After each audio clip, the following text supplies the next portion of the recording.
Alberta was the first province to privatize alcohol. We are in one of the best markets in the entire world. What you can get here and the price you can get it for is quite fair. The reason that's possible is because the risk is taken by importers. We choose what we want to sell, and if it doesn't sell, it's our loss. The government figured instead of like running stores and trying to decide what we should carry, why don't we let the free market decide what is carried, and we will just collect a tax on it at source. Sometimes feels unfair. We buy wine from a producer, but we cannot sell it to an individual. We have to sell it to a license. Licensees buy wines from importers, but they're allowed to sell it to individuals. This keeps it from ever letting a very large company dominate the market from vineyard all the way to customer. It increases prices because there's more people with their hands in the pot, but it guarantees a wide variety of things are available. So when we buy those things, the way the government makes sure that it gets its money every time is that they must go through the government's distribution center, which is called Liquor Connect. You would think that we would own that as a province, like a utility, but actually it was sold off to DHL. So the licenses order their wine through Liquor Connect, pay Liquor Connect, and we don't get paid until they get paid. So it's a way to make sure the government always gets its pound of flesh. We've been fine with that because this system has worked well. Traditionally, it was about $3 per bottle of wine. It was based on the alcohol and the volume. There's a flat fee, right? It's gone up $3.91 to $4.96 over the last 4 or 5 years. So it's driving up price for consumers, obviously. But you're not even talking yet about the Ad Valorem tax that took place April 1st. It seems like they're kind of sneaking it in a little bit. If I could change one thing, it's so painful. It only applies to wine.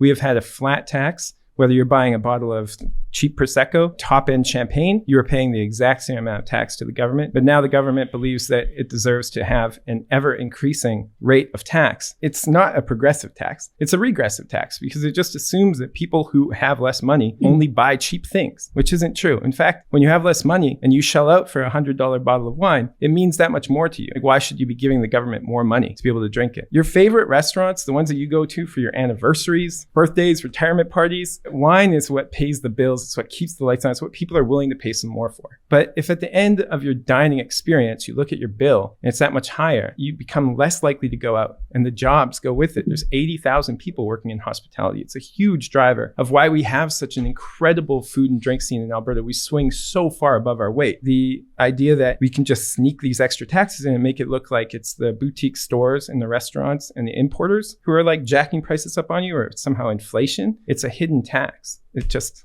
does not seem fair.